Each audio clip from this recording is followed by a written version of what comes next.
Essentials Pack demo. This is going to be a live training here. Looks like we have a pretty good turnout in chat, and I'll be trying to field and read as many questions as I can. I also have a coworker here in chat, so he can help me out a bit with that. My name is Dan Miller. I work at Unity Technologies, and my focus is in augmented and virtual reality. All right, so the main kind of presentation here is going to be about this VR Essentials Pack. So right now we have a deal going on where if you subscribe to Unity Plus or Unity Pro, you actually have the option to choose from an Essentials Pack. And so there's things like 2D, there's one for art and design, and then there's one for VR. And so what these are is basically a collection of some really high quality assets from the asset store, just kind of bundled together as a package here for you. And so today we're going to be doing the VR one, which covers Final IK, VR Panorama, and Curved UI. And in the future, we're going to be doing some other live trainings and demos here of the other Essentials Pack, but today we're just going to be focusing on the VR one today. And I'm hoping this can be, a bit interactive, where I can take some questions from chat, and you guys will not only learn some practical things with implementing some of these packages, but also just some kind of general design or Unity kind of best practices and things to consider when developing or in VR rather. All right, so let's hop right into it.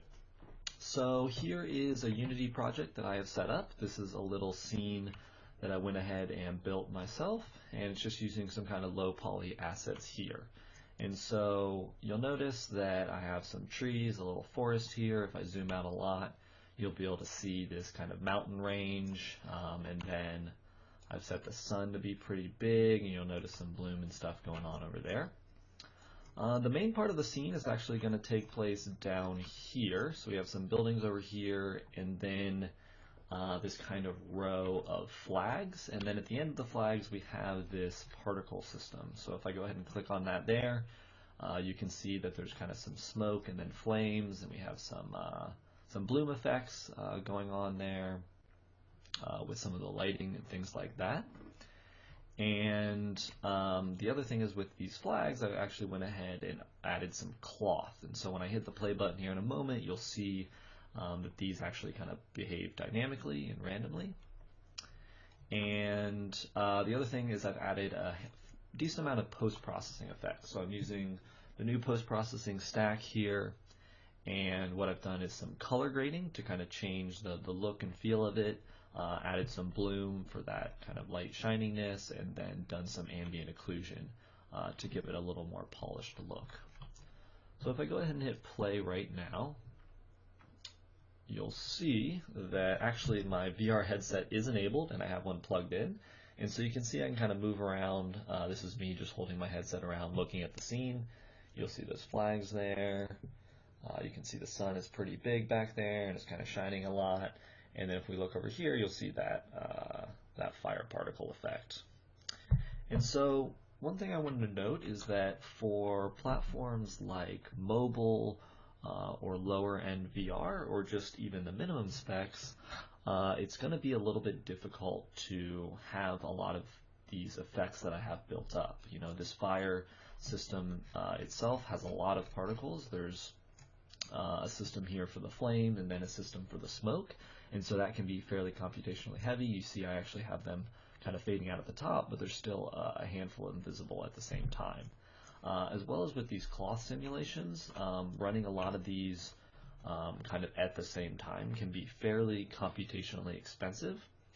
And so one of the ways we can get around this is by actually capturing what's in the scene and rendering it to a 360 video. And so that's going to be this first pack I'm talking about here, is basically the panoramic capture.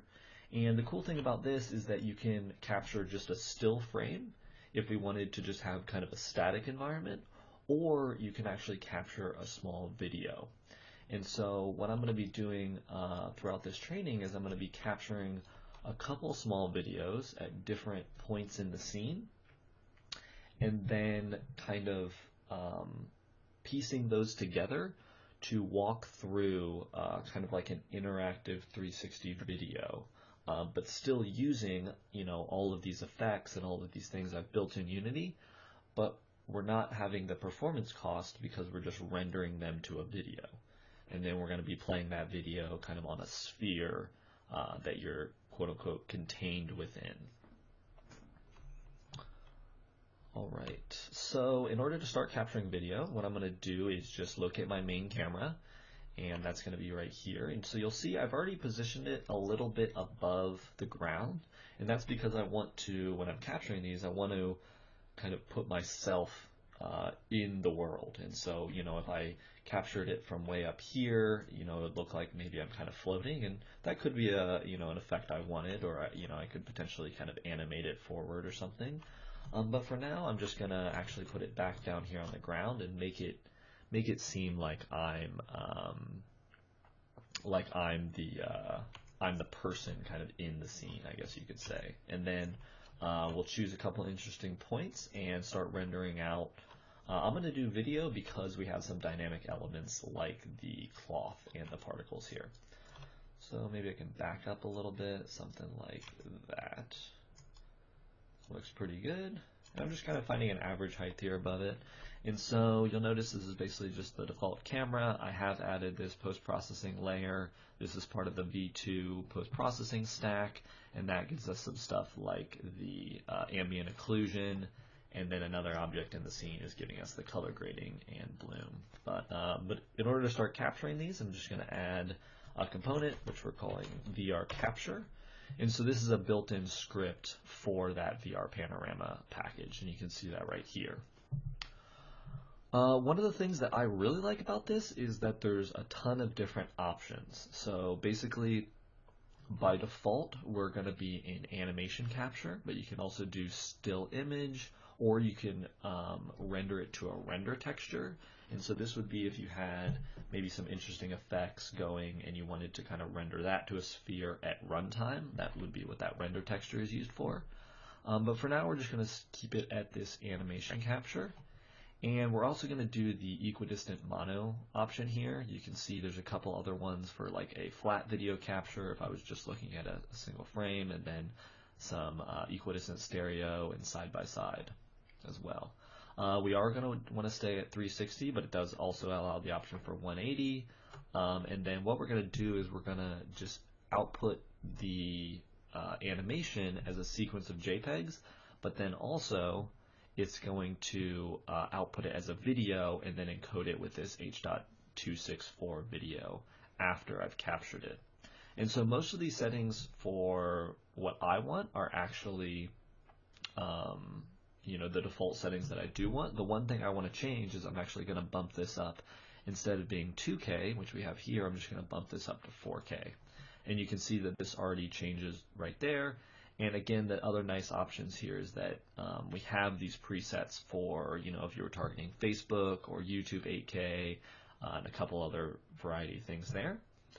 I'm just going to leave all of these by default. You'll see that I'm basically recording a 3-second video, but for the effects I have, that's actually going to be enough. And the last thing I want to say about kind of recording these videos, and then I'll go ahead and show you how it works, is that a big thing is this project was kind of made in VR for VR, but this VR panorama doesn't really behave and work the way you would want it if you have VR enabled. And so that took me a little bit longer to debug than I would have liked, but disabling VR is an important part of capturing this panoramic video, because you want that camera to kind of be stable in a default position here. So I'm just going to go ahead and open up my player settings and disable virtual reality here under the XR settings right there. And now, because I have my main camera, it's set up with all these on by default, I have the animation capture. I can just go ahead and hit the play button, and now we'll actually see a little estimated time of how long it's going to take to render, And you can see in the scene here that it's basically spawning a bunch of different cameras to look at these angles and then stitch them together for this one kind of elongated video. And that's what we'll be wrapping around a sphere.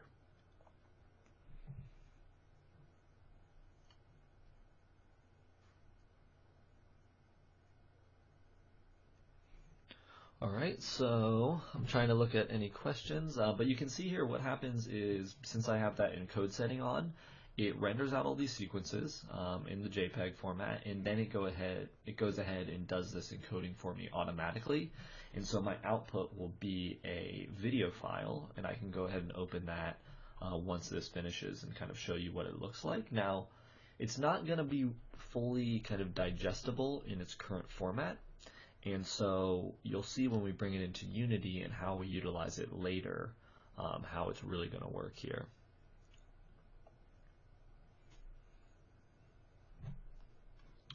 Alright, so here's my sequences, and if I just scroll down to the bottom, we have this VR sequence 360.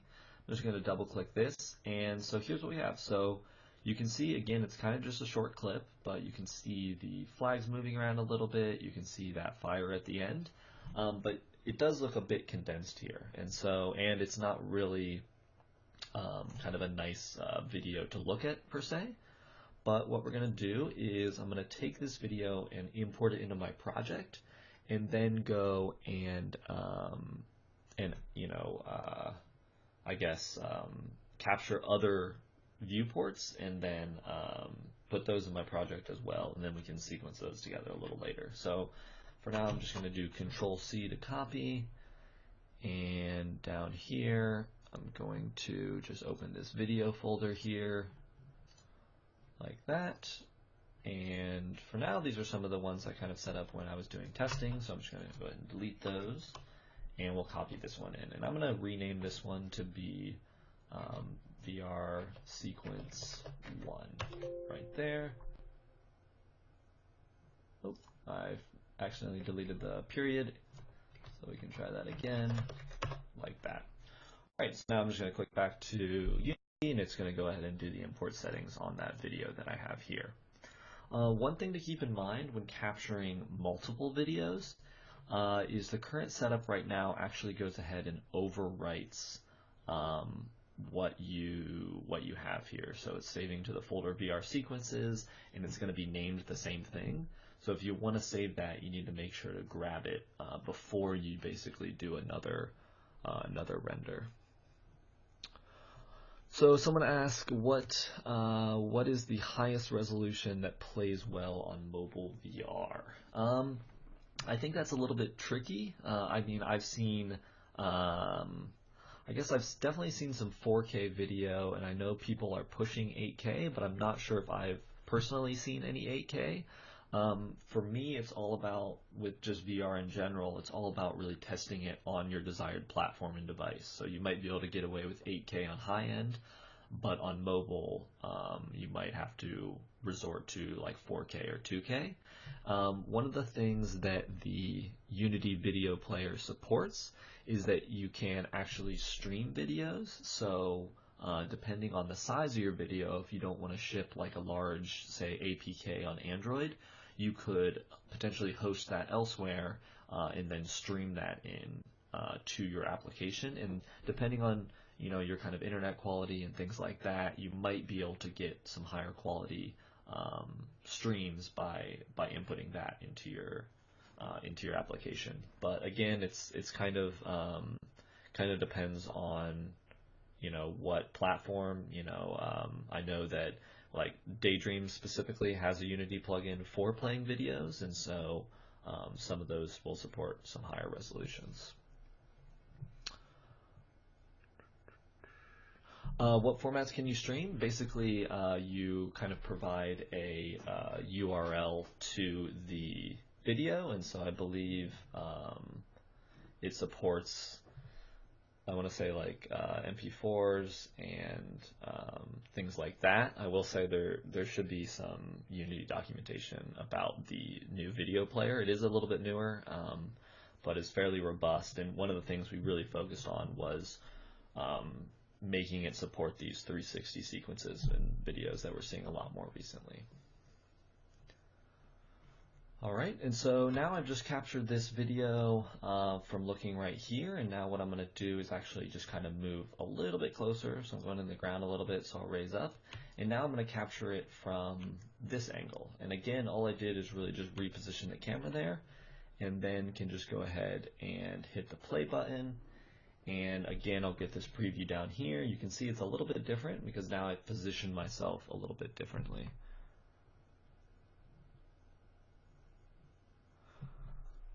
So you're talking about what live streaming formats, as in you streaming to Unity?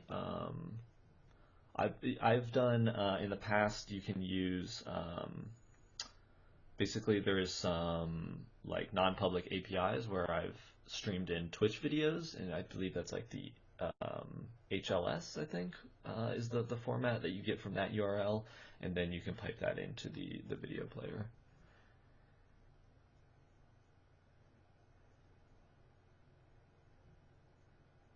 So someone asked about the post-processing plugin. Basically, that's just Unity's default post-processing. You can go to Unity-Technologies on GitHub and search for post-processing. And the one I'm using is actually V2, which I believe is still a separate branch in the GitHub project. But from there, you can just clone it and put it in your project. And then there's a pretty good README and documentation on how to extend it and write your own post-processing. As well as just set it up in your scene. Someone asked about tips for capturing a seamless loop. So I'm not sure about how to fully do kind of seamless things, especially with a lot of these dynamic elements like these cloths. So these are basically, if I select the cloth here, you'll see that there's some kind of random forces applying on them, like this random acceleration. And so it's going to be pretty difficult to fully capture that seamless loop on these. Now for particle effects, and this was something I noticed when I was building up the project, one thing that you're definitely going to want to do is make sure that you have this pre-warm option. So if you're not familiar, basically the way particles work is that you can start and stop them, and if they're not pre-warming, so if I turn off both these pre-warms and then I stop and start, you'll see they'll kind of build up. And so it's a good option for when you're doing these kind of dynamic video captures is to make sure that you're pre-warming your particles if you have them going. That way it could potentially loop a little bit closer. But it is going to be a challenge to get that seamless loop all the time. So I'm going to go ahead and make sure I turn these back to pre-warm here. All right, and then you'll notice that I completed another sequence here. Just go ahead and view that, and it's now a little bit closer. So I'm going to go ahead and copy this back into my video folder here, like that. And then rename this one to be sequence 2. All right, and then the last one I'm going to do is just kind of be over here off in the distance. So we can go to the main camera. And again, the one thing to keep in mind is kind of this relative Y height. And this is kind of where your player is going to be. And so setting this to a little bit above the ground here, so I'm at almost about 1 meter there, is usually a good position. Because again, this kind of makes it look like I'm flying, and this makes it look weird because there's some clipping. So I want to kind of be a little bit above there. So maybe right there. And I'll go way over here as well, so we can kind of see the back of it and see those in the distance. And again, I'm just repositioning this here, and then all these settings are all the same. And so I can just go and basically re-render it by just hitting the play button again.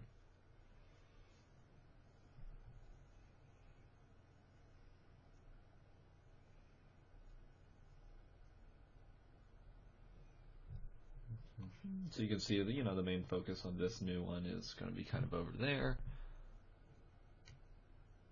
So some people, it looks like they're asking about kind of mixing 3D and 2D and adding some adding some 3D elements. And so the idea here is that basically once you create this sphere, you can then just put it into Unity like a Unity object, and that allows you to apply any sort of things like particle effects or lighting or UI and buttons, and you kind of get the full Unity gamut. And so in the past I've done it where I just rendered like a skybox, and so maybe I would put this at like the outer limits of my scene, and that gives me some interesting effects where then I build up the scene, but I have kind of this really optimized skybox that has maybe a lot of geometry or a lot of elements going on, but it's just kind of rendered to this flat texture or flat video. So I think someone asked, why are we rendering and saving these videos? And so the idea here is that this scene has a couple dynamic elements, including these particle effects and these cloth that can be fairly expensive depending on what platform you're on. So for things like mobile VR, you definitely don't want a particle system here that has a max particle of 5,000 and is emitting over 100. And so same with here, we have 5,000 and rate over time 200. And so what happens is that these just become expensive, and this effect in itself is actually a little bit expensive for my current desktop right now. When looking at it in VR, I'll kind of get a little bit of stutter. And so by rendering this to a video, we're kind of taking out all of the quote-unquote expensive factors in this scene, things like the post-processing and things like the particles and the cloth, and we're just kind of condensing it to a single video. All right, so my last video is going to be right here, and I'm going to go ahead and copy that in here and just rename it to sequence 3. All right. So I talked a little bit about the panoramic, how to kind of go ahead and create those 360 videos. And so what I'm going to do next is talk a little bit about interface design. And so in virtual reality, you now have access to basically a 360 sphere and space all around you. And so traditionally in games, a lot of things are rendered just to these 2D elements, and you would kind of put things on the screen, maybe attach things to the upper left-hand corner, or just kind of position buttons and objects flatly in front of you. But now with VR, you have the ability to kind of always look around and turn around and kind of experience the space much more by really putting yourself in there. And so there's a really good YouTube video that I like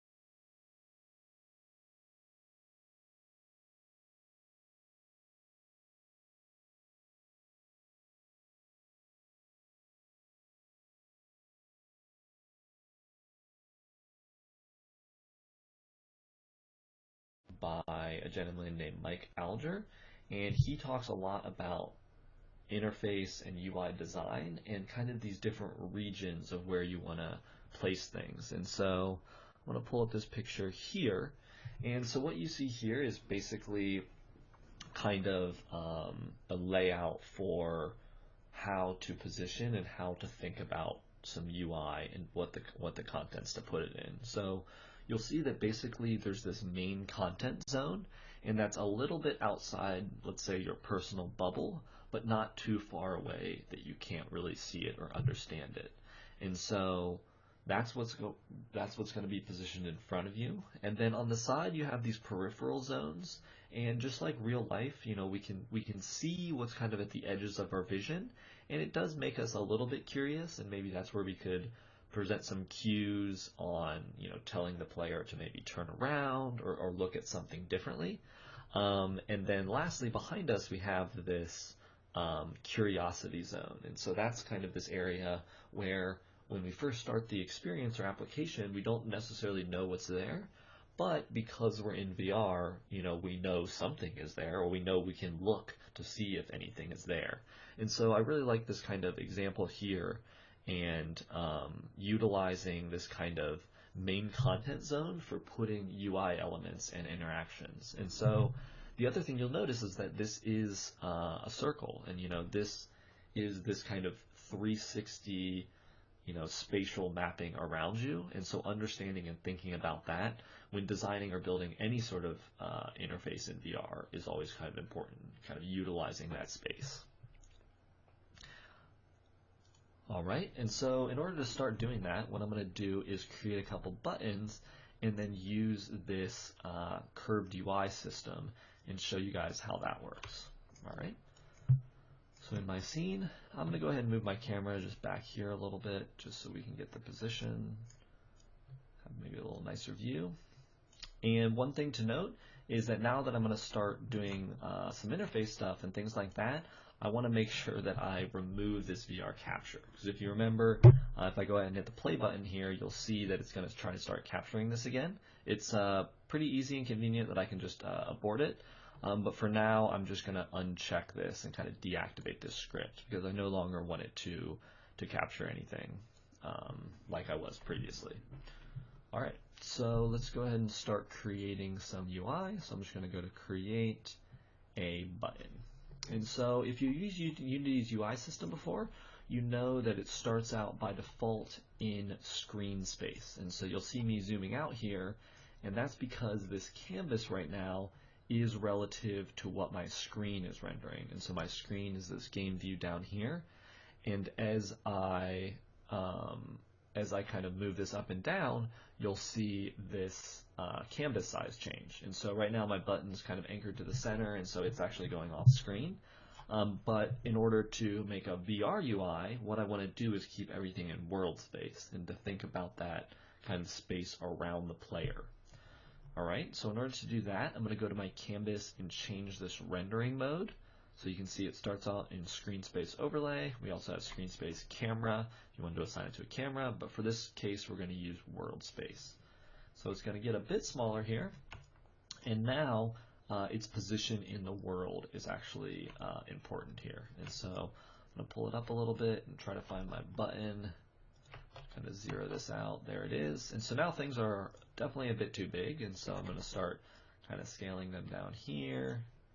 And my canvas, I'm going to use the rect tool to make it a little bit smaller, something like that. All right. And again, now that this is world, I need to consider, how this exists or where it lives in the world. And you can see now it's kind of behind this, and it's still a pretty big button. So it's still a bit too large for our needs. So I'm just going to kind of scale this down some more. Let's do something like that. And then my button, I can scale that down a lot as well. All right, whoop, that was the button. I want to grab the whole canvas here, like that. All right, so you can see that my camera is way back here, and it's at kind of a -6. So I'm actually going to zero this out a bit in order to kind of match that zone that we saw earlier. So I'll raise it a little bit. So you can see on the Z, there we go, we're at 0. And now for our canvas, we're at kind of 6 on the Z here, so that's still kind of in that general zone right there. And now in order to make this UI a little bit kind of more make sense spatially, what we can do is go ahead and add that the UI script that does the curved UI. So curved UI settings here at the bottom. Right there. And so by default, you'll actually notice that it starts to curve right away. And it has a couple cool settings on here to make it more or less curved or kind of inversely do that. And then the other cool thing is that as I duplicate these buttons, if I add another one here, like that, it'll actually kind of curve around that shape that I've selected there, dependent on its position. So for this one, I kind of want to do something like that. So you'll see as the player, you get a little bit of that curvature, and you can kind of put yourself in the interface. So maybe move it down a little bit, something like that. And that curve looks a little extreme, so I'm going to kind of tone it back a little bit, like that. All right, and so you can see here that, you know, this is the main camera, and this is the player here, and now we're kind of in that spatial understanding, and with this curved UI, we can have buttons all around us a little bit. And so if we wanted, we could, you know, go a little wild and start making a lot of buttons. We could also duplicate this canvas if we wanted, and put some behind the player. And we'd probably want to rotate it around a little bit like that, but we could also just kind of do that inverse there. And so if you were setting up some sort of system where you want the player to turn around a bunch or select options in front of you and behind you, this would be kind of a good setup for that. And just to show you guys a little bit how this looks in VR, I'm going to go ahead and enable VR and hop in my headset here for a moment. So I'll go in the player settings. We have this XR setting, so I am in 2017.2, and we've now renamed some of these settings here. So virtual reality supported, open VR, and I'm going to go ahead and hit the play button. So you can see down at the bottom now that I have these kind of buttons. They're large enough that I can kind of understand where they are, but I also feel like they're kind of in this spatial understanding, and they're not just kind of flat billboards off on the wall. And so this helps just really kind of emphasize, you know, and give like a more natural look to some of these buttons here. I happen to be using the HTC Vive right now. All right, and so for now I'm going to go ahead and delete this one from behind, but I'm going to walk through setting up these buttons to be usable on the Vive. And one thing I want to note about this curved UI is that it actually has a variety of example scenes that it ships with for a bunch of different headsets. So we have a Google VR one for Daydream and Cardboard, an Oculus Touch, Steam VR, and then some other gaze detections and things like that that are also helpful dependent on the VR platform that you're targeting. All right, and so for now, what we're going to do is I'm going to grab this controller laser pointer that's in this curved UI folder and drag it out there. And then I'm actually going to drag my Vive camera rig that comes from the Steam VR plugin in order to get these button mappings and things working. So I'm going to search for camera rig and then just go ahead and drop this there. And so you will notice that right now this camera doesn't have these post-processing effects, and that's not really a big deal. I could go ahead and re-add them, but we're actually just going to be using those 360 videos, and those videos actually have those post-processing effects baked into them. All right, so someone asked if there's a Gear VR one. Right now there isn't. I believe you could use kind of the Google VR one, and then you could also do some gaze detection, but I do know that that Gear VR recently came out with a controller as well, and the setup would be somewhat similar for at least for this curved UI system. All right, so I have my camera rig, and I'm just going to go ahead and put this laser pointer underneath the right controller there.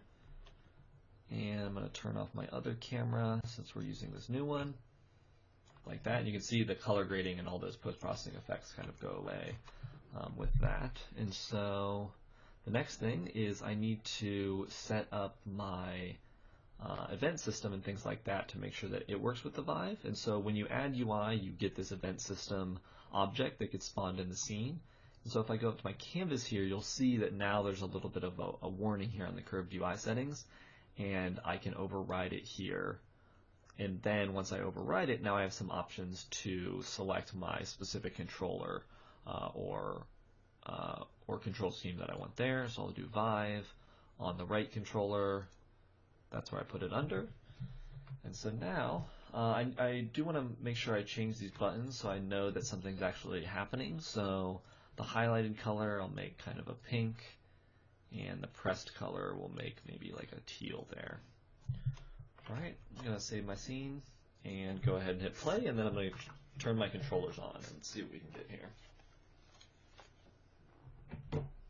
All right, so you'll notice right away that on my right controller, I now have this laser pointer, it actually kind of snaps there, so you can see it going kind of infinitely into the distance there, but when we have a button, and then this is me hitting the trigger button here on the controller to make some selections.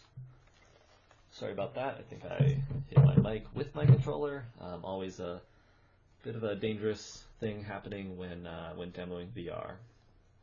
Alright, so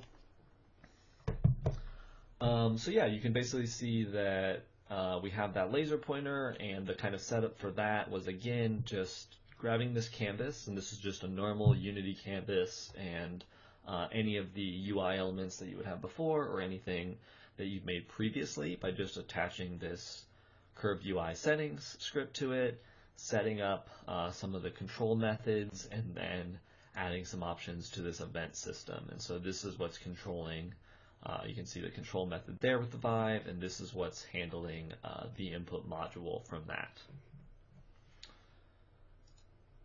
Alright, so is there any questions about kind of using that curved UI or anything relative to that? I see some people telling me not to fall over and talking about the dangers of VR. Can you choose multiple controllers? So off the bat, it doesn't have functionality for that, but it does. Yeah, you can use these controllers for the control method, but I believe you will need to override kind of how this laser pointer works, with potentially adding 2 of them there, or having an option to kind of turn them on and off on the controllers.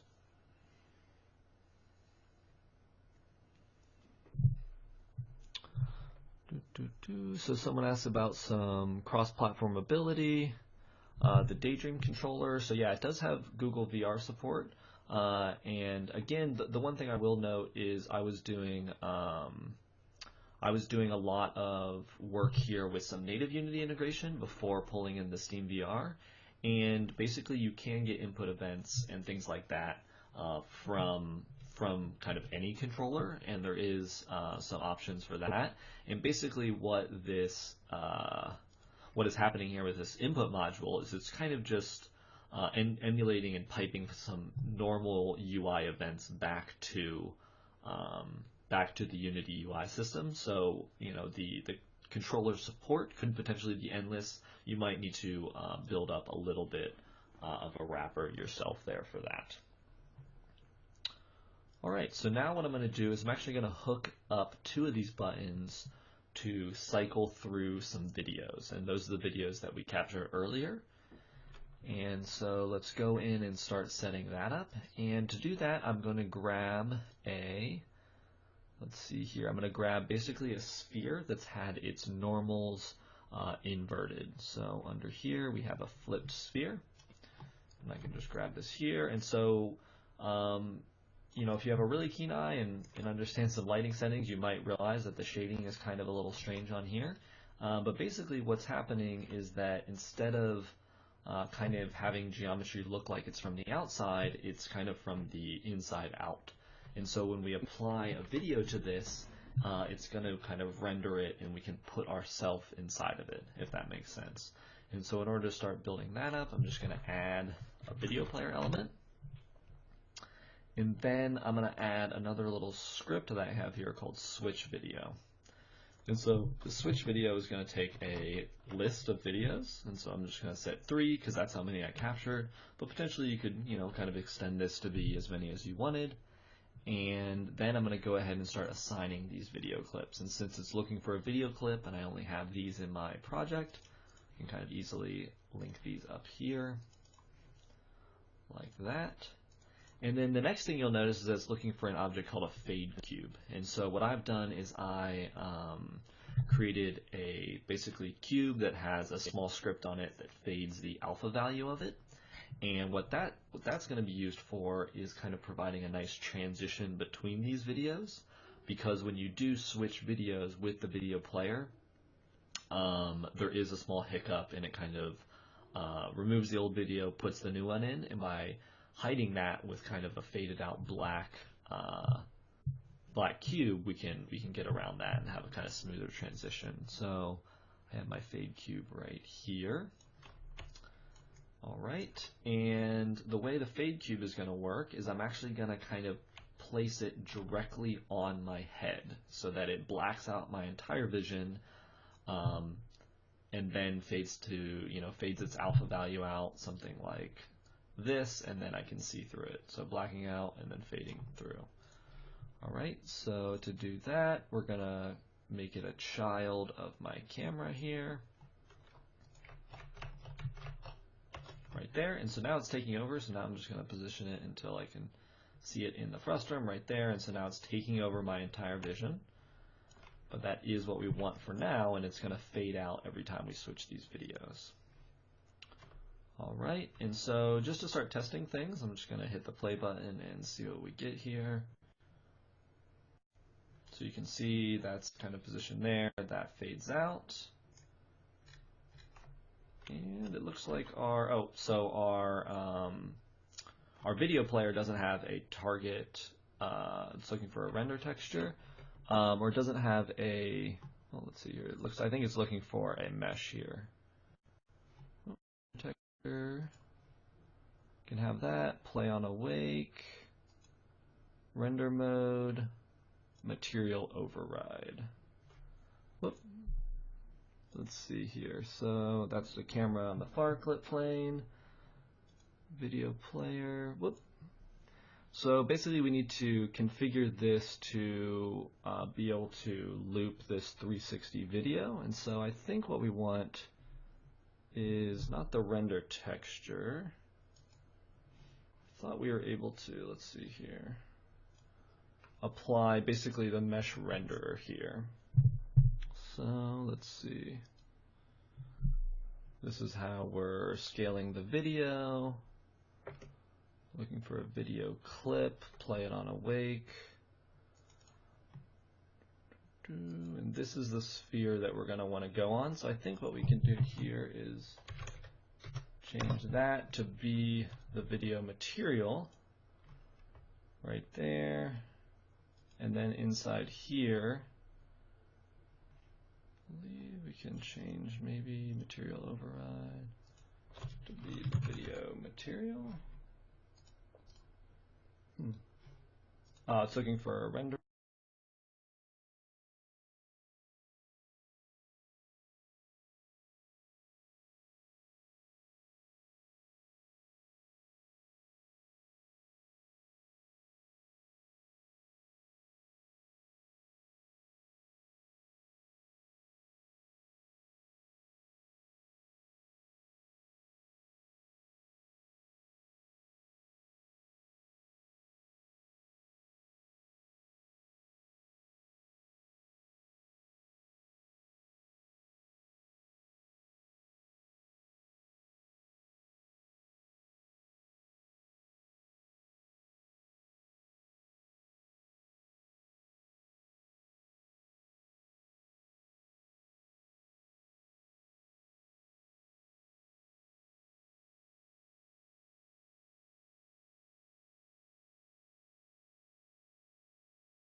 You ready? Absolutely.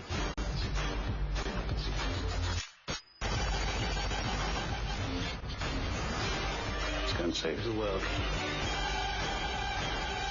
Yeah, it is. Kingsman, The Golden Circle, rated R. Do is I have this all hooked up here. I'm going to make sure that I apply my fade cube to my flip sphere, and then I'm just going to hook up these buttons to transition between them, and then kind of position this sphere around myself. So we only need 2 buttons to go forward and backwards, so we can go ahead and delete those other 2.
of still being in this 3D scene.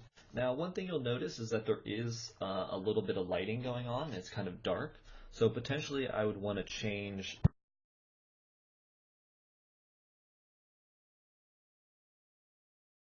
that material there.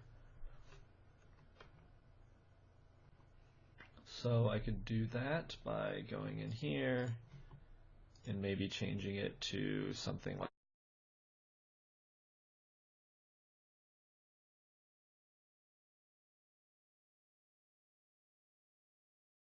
an unlit.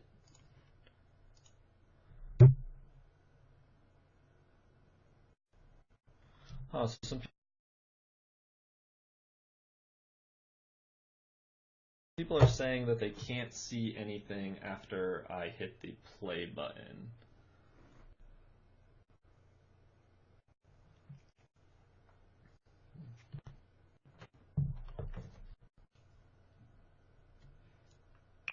So maybe there's a little bit of lag there. You can see that if I do grab the controller and next button, it'll fade to black. And then now we have the other video being rendered there. And so you can see I've positioned from another angle.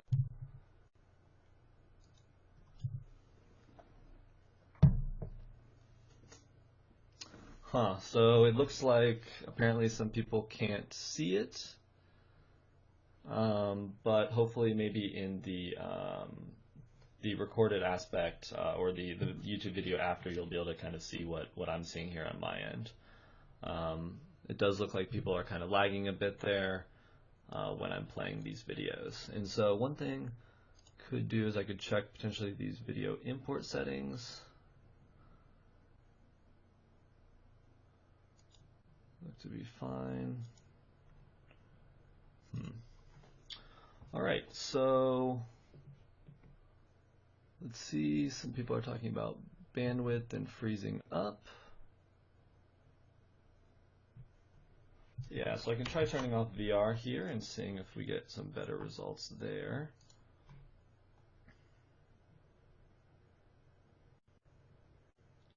Alright, so can people see this now without VR? I'm still seeing some totally frozen. But if you look here in the, I'm kind of moving around here inside this 360 sphere.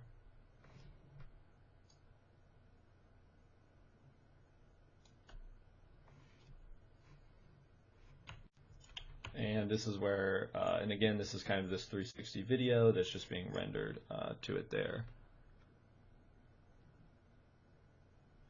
So someone was asking about the using a unlit material or unlit shader, and so basically I just did that to kind of remove some of the lighting and effects, and it works a little bit better for rendering that video, but it's not necessarily required depending on the effects that you're trying to kind of portray there.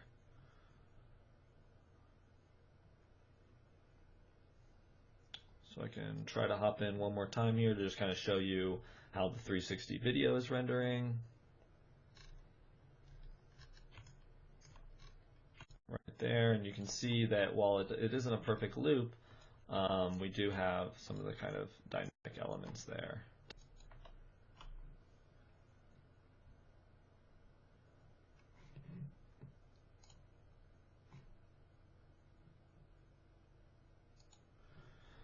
Alright, so some people are saying I am getting a little bit of spikes, and I'm going to try to just kind of go back to another one of my scene and then walk through the final part here of setting up the VR. So you can see, the IK rig.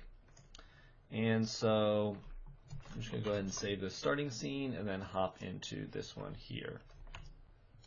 Alright, and so I've set up some of the kind of test elements in here, and we can go ahead and delete some of these for the videos. The top level, and this guy here. And then for now, I'll just delete this UI, but you could, again, kind of keep this in here if you wanted, and we don't necessarily need the fade cube anymore either. Alright, so right now this is kind of a similar scene to what I had before. I have the camera rig here, which is the Steam VR camera rig, and that's positioned here at 0, 0, 0. And then the next thing I have is this, where is he here? The maze character. And so this maze character is from kind of the, one of the free Unity asset store packages that we provide. And what I'm going to do to configure him and kind of get the VR system working is actually zero him out. So we can do that and change his rotation and his scale as well. And then we'll remove a lot of these components because I don't really need these for this system here. And there's actually a couple that I didn't import, so you'll see the warnings there like that. And so now what we have is the character in the scene. He's positioned here at 0, 0, 0, and now you can see underneath him he has kind of this skeletal structure. So if you're familiar,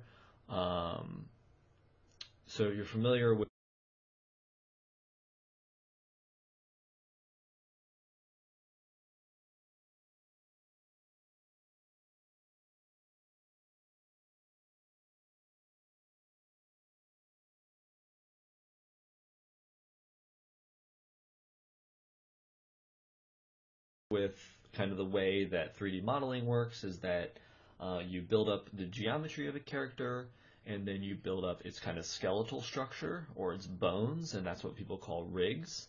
And then with those rigs, you kind of paint the influence of the geometry on top of it. And so what this IK system is doing is it's basically trying to solve some positional data between two joints.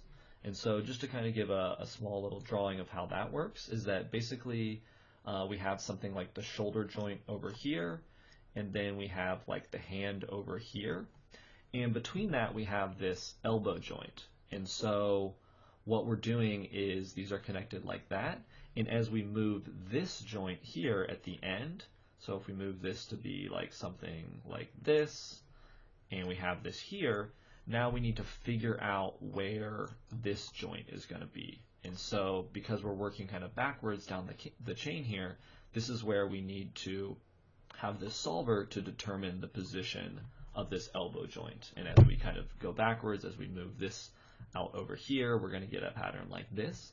And so this is like the big kind of technical challenge that's going on here with this inverse kinematics. This is basically the mathematics and the kind of solution here to solve where we put these kind of center joints all throughout the body. And so in order to set that up here in Unity, what we need to do is apply this VRIK script, and from there we need to basically reference all of the bones in the character here. And so you'll see that right now there's this big list of references, and then down here in the solver, that's where we'll apply kind of those positions that we're trying to go towards. So for the references, you'll notice that a lot of these are named kind of the exact same as what you would find in in normal kind of humans or bones or normal kind of body parts. So we'll start with the root, and that's going to be this, and then I'm just going to start kind of walking down these kind of these implementations here. And so the first one we're going to do is the hips here for the pelvis, and then the spine. So where's the spine? Right there. And this one happens to be laid out really nicely, but most of the time in a production environment, you're also going to get a similar kind of layout to this. So for the chest, we're going to be looking for spine 2. And then we can kind of keep dropping down here, and you'll notice the neck, and then under the neck is going to be the head, and kind of so on. And you'll see, again, this is this happens to kind of match pretty well with this, but in most production environments and in most kind of game-ready assets that are going to be like fully rigged characters, you'll find these named very similarly and these matching up pretty close to what we're looking at here. Like that, and then the forearm again, and the hand. And then now for the left thigh, that's going to be up here, right there.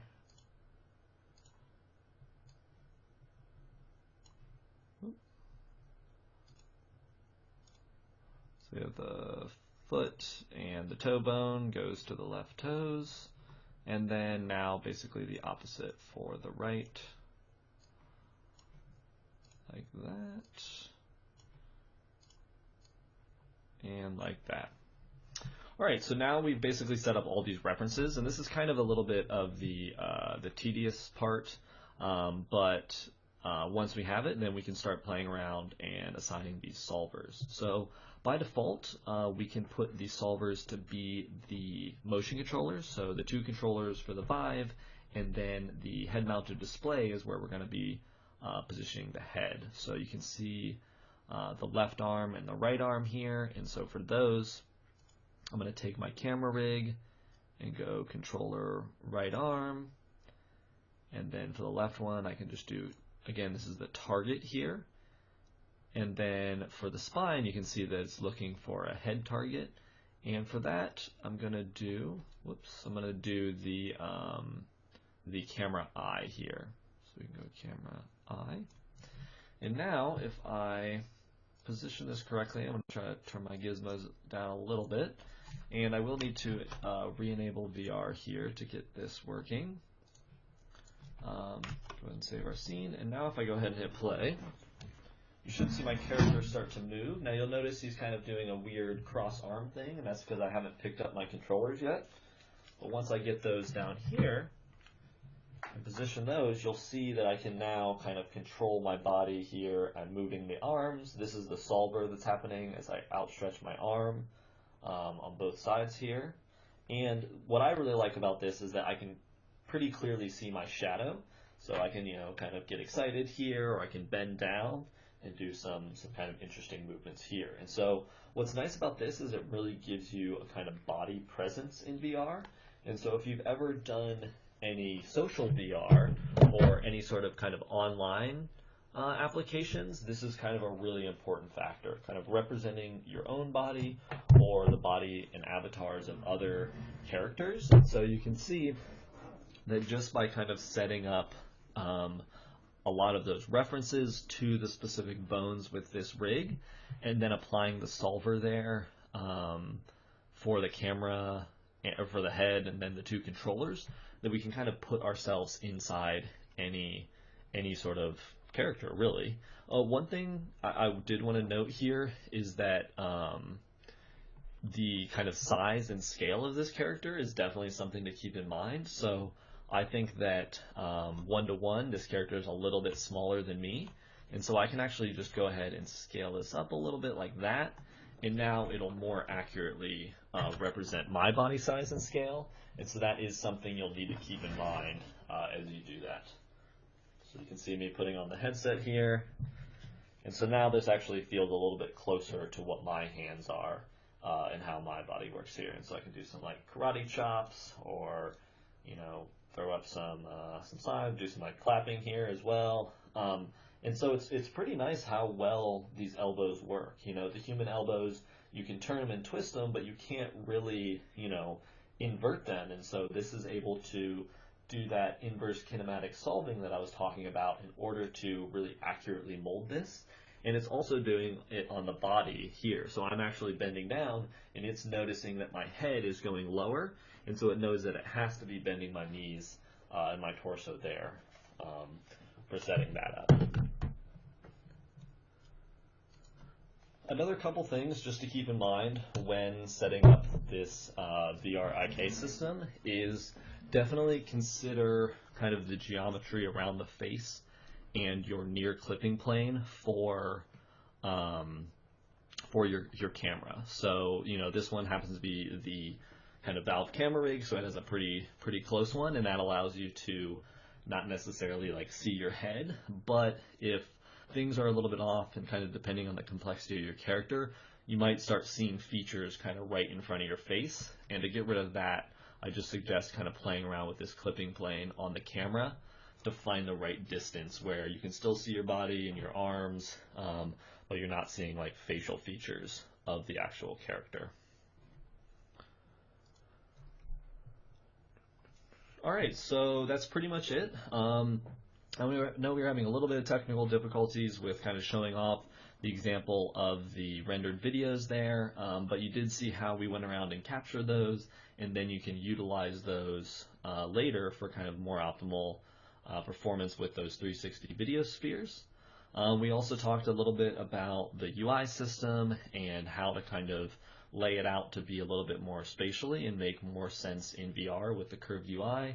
And then lastly, I just did a quick walkthrough of kind of setting up and configuring a character to basically allow you to put yourself inside. And that's, you know, a really important, interesting aspect of virtual reality, is kind of going inside a character and kind of feeling that body presence in VR. And so again, I just wanted to reiterate, you know, these are all kind of packs that are included in these VR Essentials, and that you basically kind of get to pick which one is most applicable to you. And so, you know, we definitely recommend checking these out. And these are all Asset Store packages that are also available outside the Essentials pack, and so you can kind of go and pick them up at your leisure. And so to end, I just want to say, you know, thanks a lot for following along, and thanks a lot for viewing. I will have a little bit of time for some Q&A right now. If you guys have any general questions for that, for me, I'll be watching a chat right now.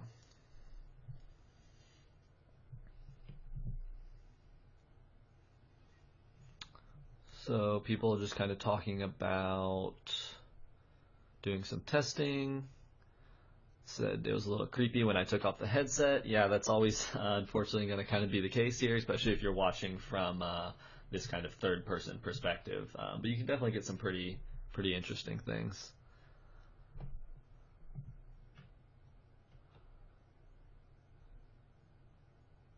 So someone's asking about support for the HoloLens. So basically the way the HoloLens works is it is kind of similar to a VR headset, in that it has this kind of motion tracked, similar to the head is.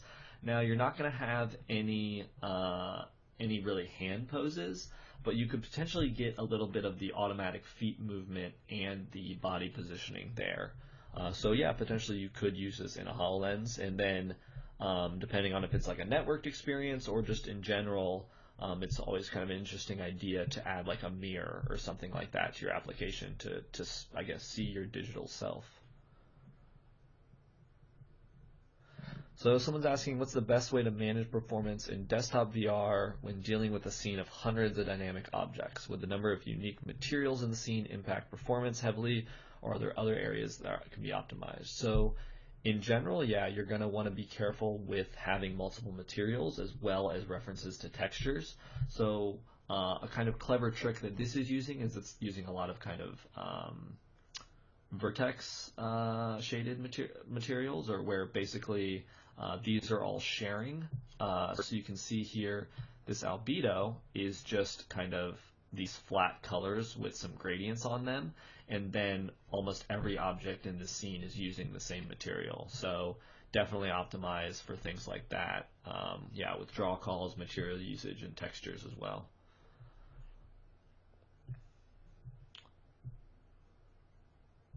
Yeah, so someone's asking about rendering to a photo or video. Basically, yeah, a video is going to be a lot more optimized. One of the things here is basically the reason I tried to do a video was just because there was a couple dynamic elements. And so if you don't really have dynamic elements, but you still have a really interesting and well-lit scene, then yeah, you can just go ahead and use an image just fine. And the configuration basically on the camera is, instead of doing an animation sequence, you just highlight it over to image, and then that'll actually allows you to use a hotkey to just capture where the camera's at there.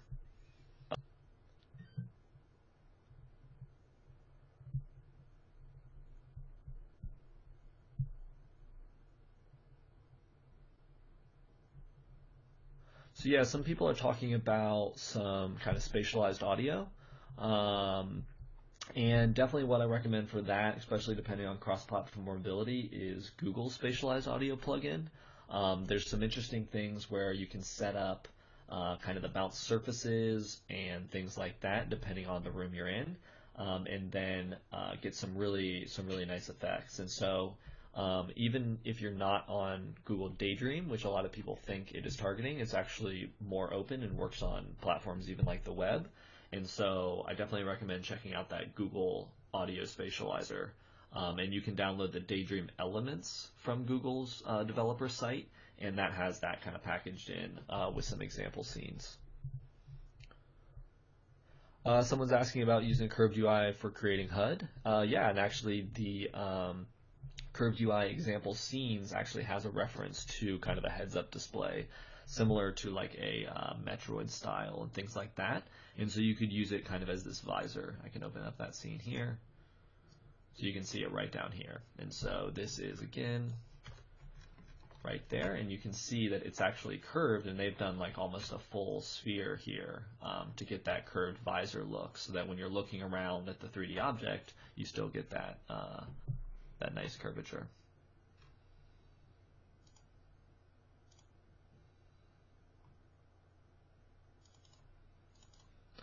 Someone's asking, will you have a tutorial for proper usage of reflection probes and lights in VR? I'm not sure if we'll be approaching that specifically. One thing I will say is that a lot of the default settings for both of those, especially with reflection probes, are not optimized for VR or low-end platforms at all.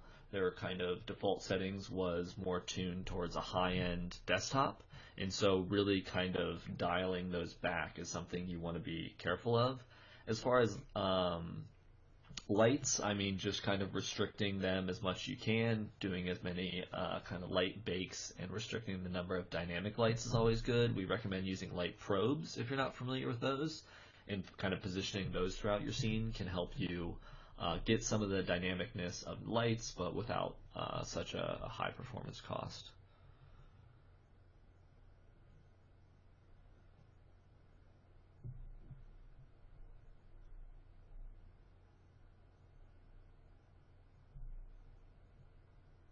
So someone's asking if it's compatible with Leap Motion. I'm not sure if you're talking about the Curved UI system, but depending on your platform, it does have gaze detection, and it is fairly extensible to allow different sort of inputs if you wanted to use kind of a touch finger or something like that. How did I make the sphere with swap normals? I just went into Maya and then just created a primitive sphere and inverted the normals and exported it.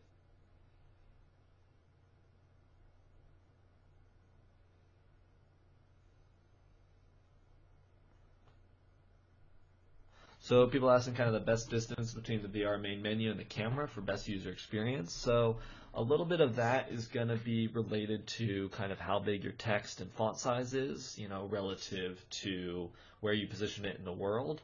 Again, that kind of image I showed earlier, I can pull that up right here, basically says that anything beyond 20 meters of yourself is probably too far. So kind of putting it in that main content zone is always a good idea. And I definitely recommend checking out Mike's video. You can see I have it listed down there at the bottom of that picture.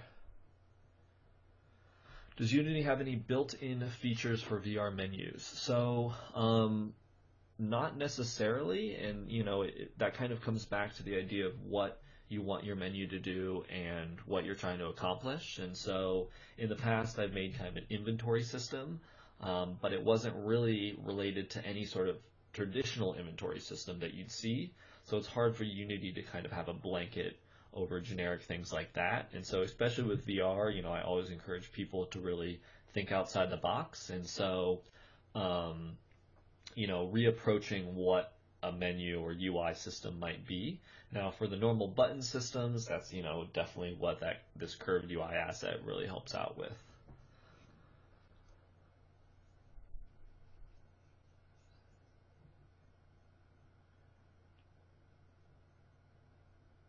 So someone was asking if the video in the scene works in 3D, meaning is there depth in the video. I believe there is not depth in the video right now. It's just kind of basically, yeah, 2D VR, as you said there.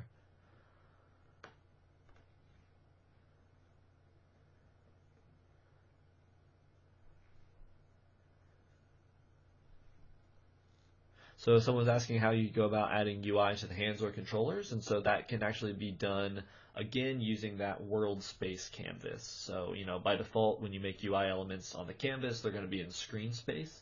And by converting them to world space, that allows you to basically position them anywhere in the world, and you could kind of, child them to the controllers yourself, and then when you looked at the controller, those canvas elements and UI elements would just be there.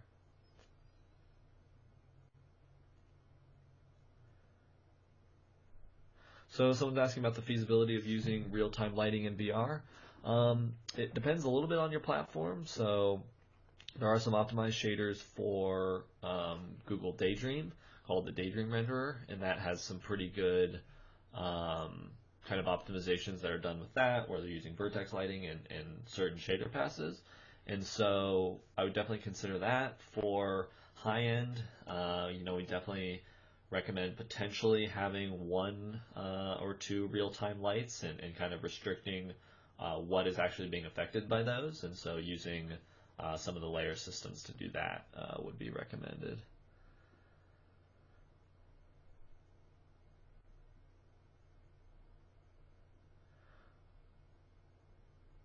So someone's asking how the UI is getting curved. It's basically using kind of a special shader on top of our built-in UI system to affect that. And one interesting thing, if I can hop in here, so we can get rid of the fade cube here for a second. Right there. Let's go to my canvas. The cool thing is that it's going to be a little bit hard to see. Right there. That you can actually kind of control this a little bit depending on, so you see there's some advanced settings here, and so you can up the quality, and then if we did some more curvature like that, and you can, where is it here? You can actually like kind of angle it out a little bit. So if we, there we go, and you can see it kind of like stretches and things like that. And so you can see that this backing here, the canvas, is actually still flat. But these elements, and if I click on one here, you'll see they're still kind of portrayed back there, but it's using this special shader to get that curvature. Whoops, I forgot to clear my image. Sorry about that. I was just showing that this is kind of a flat back there, and that you can see that it's still relative there, but as I affect the curvature on here and do things like that, you can actually see that when I click on it, it's still this square behind it.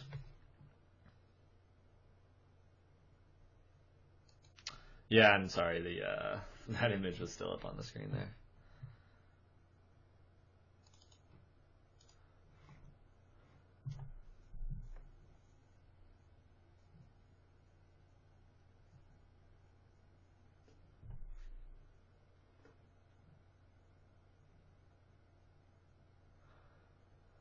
So someone's asking about Unity particle effects in VR, and so in the past experience, I've used them fairly heavily. You just have to be a little bit careful about how many you're allowing on screen and how you're allowing those to come out. So in the past, I've used burst, and so it comes out in one burst of maybe 10 to 50 particles, and then we kind of clear that up. But thinking about those a little bit differently, and then one thing I've personally noticed with the particles and just in VR is that I always try to use meshes. And so you'll see in my little fire here, you go to our particle system. So these are actually, the smoke is just spheres, and then the fire is kind of these little triangle meshes that I created. And so by making these 3D elements, so if I go to the particle system in the renderer, you can see that we're using this mesh down here. And so by using these 3D elements, then you actually get a little bit more of the depth, where traditional particles are just kind of 2D. Traditional particles are just kind of the 2D billboards, and so doing this, helps people understand and view them correctly in VR. But again, for use cases, you just have to be careful with how many you're allowing here and the max particles, and then the rate over time with the emission.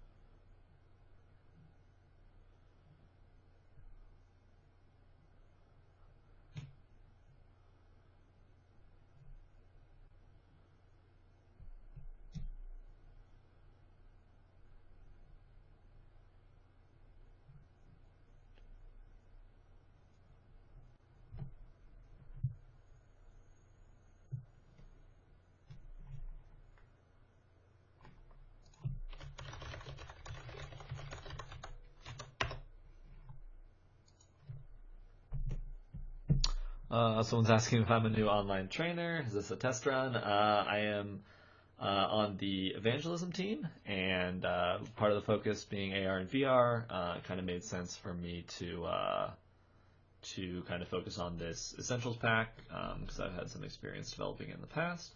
Potentially, not sure what the future will hold.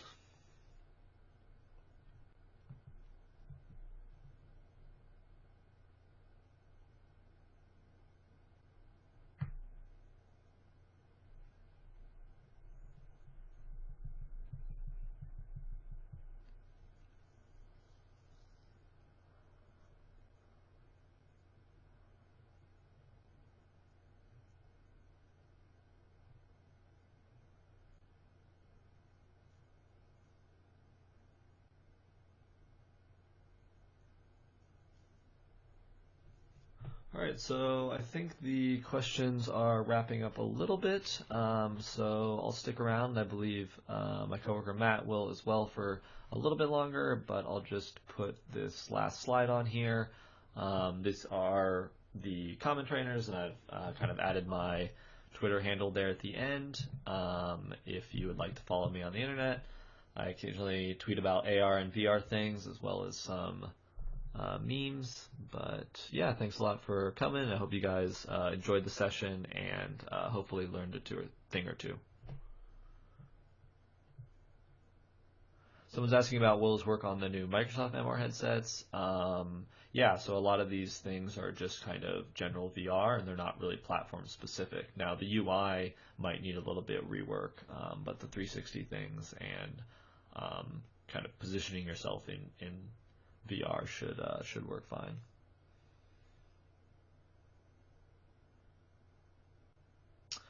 So for the full body IK on the Gear VR and Daydream, right now it's going to be a little bit tricky as you only have one controller.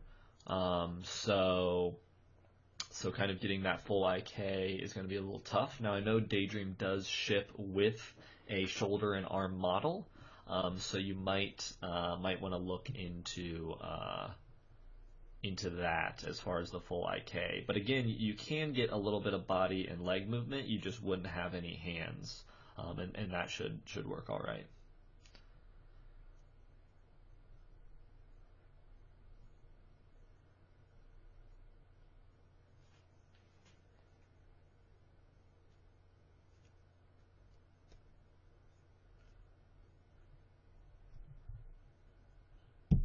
All right, thanks again for coming.